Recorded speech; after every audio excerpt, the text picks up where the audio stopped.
उसने भी ऐसे ही छापा है, पंजाब केसरी ने छापा है, हिंदुस्तान ने छापा है। If politics and media can scratch each other's backs, can corporate India be far behind? Bennett Coleman and Company, or BCCL, publishers of the Times of India and the Economic Times, has facilitated the process by setting up Times Private Treaties that has now been renamed Brand Capital. The deal is that the Times Group will give newspapers space in lieu of equity shares. Today, their portfolio includes over 300 companies.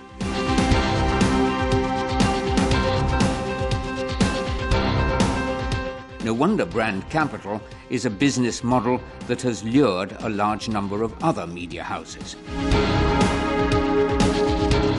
In a clear case of conflict of interest, newspapers and TV channels have become partners in companies they're supposed to report on. For instance, the Anil Ambani Group that promotes Reliance Capital has investments in Network 18 that operates CNN-IBN, IBN7 and CNBC TV18. The TV Today Group, which operates Aaj Tak and Headlines Today. UTV Bloomberg, the business news channel. The Anil Ambani Group also runs a mutual fund called the Media and Entertainment Fund. Its top 10 holdings include the Sun TV Network, Jagran Prakashan and HD Media or Hindustan Times Media. The role of corporate houses and their ability to control the media needs to be looked at very seriously. Yes, if a corporate house has a very large stake in a media company, naturally the corporate house is not necessarily doing it for journalistic purposes and will thereby exert certain control over the media house. You know, there's so many multiple ways in which today business is negotiating and in bed with media houses, as in media ownership. And I don't think there is any independence anymore. Every story is evaluated by whether it hurts our business interest first, or then second, whether it hurts any of our big advertisers. The stock market represents the aspirations of a growing economy. No wonder every news platform offers stock-specific programs. The bonus comes in the form of free advice to the investor. Welcome to D Street ka dawn, dosto. Sit back and enjoy your money. Stock 2020. हमें है आपके पैसों का ख्याल. Let me give you a couple of names that you should look at. Large cap fund, she said 60%. Please look at DSP BlackRock Top 100.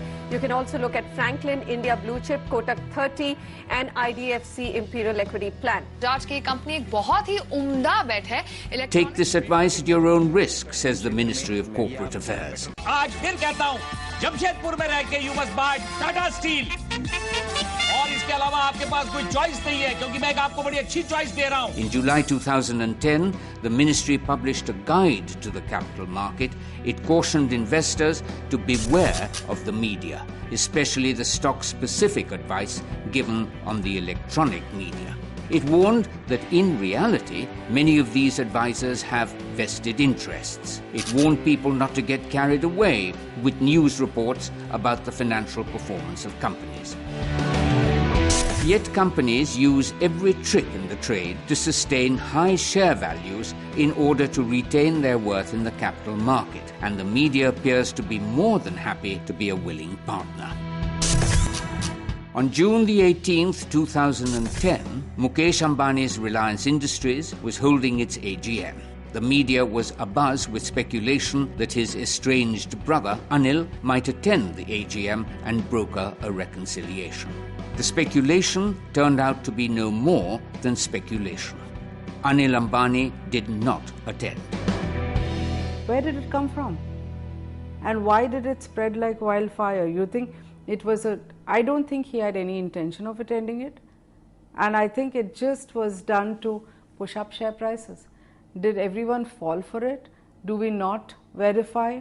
Or was someone, saying, confirming it to them privately? I don't know. But isn't it something that someone needs to analyze very seriously?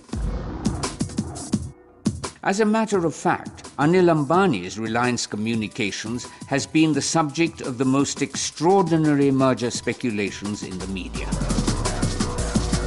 It began with rumours that the South African telecom giant MTN were ready to talk to RCom. MTN officially denied this on June the 3rd, 2010. By then, someone had already started fresh rumours that now AT&T was keen on RCom, and that talks had already begun. AT&T denied this on June the 7th, 2010. Up next was the Abu Dhabi-based Etisalat. Etisalat clarified that it was considering several options, RCom being only one of them. When one of the largest economic newspapers for 3 days in a row talks about one of these Ambani companies tying up with 3 global telecom majors, all of whom issue denials, I think there has to be an investigation into where did they get their stories from. And isn't there a pattern in this? Very evidently there is. Question is, okay, I write about it, but do we have a system where it is going to be investigated? No. Business journalism versus political journalism. The debate is not about which is corrupt and which is honest. Rather, the debate revolves around the subject of which is the more corrupt. It is hardly a secret to say that business journalism is perhaps the most corrupt part of Indian journalism. There is far less corruption in business journalism than there is in political journalism. There's so much more money riding on business journalism. The political journalists, because of their closeness to the Chief Minister and the Prime Minister, are getting a house in Bombay out of the Chief Minister's quota, and all of them very easily used to do it. Only they got the houses, right? And how many of them? What is the value? Why doesn't anyone talk about it? When I was the Editors Guild president, we had formulated a code for business journalists alone, but that is flouted. But I think there is much more awareness that business journalists are much more vulnerable to these kind of bribes, etc., because the stakes are much higher. I started as a business journalist where, those days it was clocks and casseroles and, tea sets that were being given out to journalists. And there were these embarrassing things about senior people who are, your editors, tucking 3 of them under their arm and getting out of 3 press conferences, all held in the Taj. The temptations and the seductions that are offered to journalists have magnified tenfold because the stakes have become much bigger. So, the bribing of journalists, as it were, was done on a somewhat smaller scale before because the stakes were not so high. How many people have gone to the Rajya Sabha? Are they business journalists? Count them. They're not. They're political journalists. And when they become editors, their entire focus is to get, whether it is the awards or then land up in parliament. How many of them have become full-time politicians? They were all journalists. So were they ever fair? How did they build up this rapport? Unless they were so close and projecting a certain ideology or whatever, they wouldn't have been absorbed at the senior-most levels in political parties. When journalists have ambitions that go beyond journalism, when they have political ambitions, when they want to become members of parliament, or when they want to be power brokers, that worries me, and that in a sense reduces the credibility of this profession even further.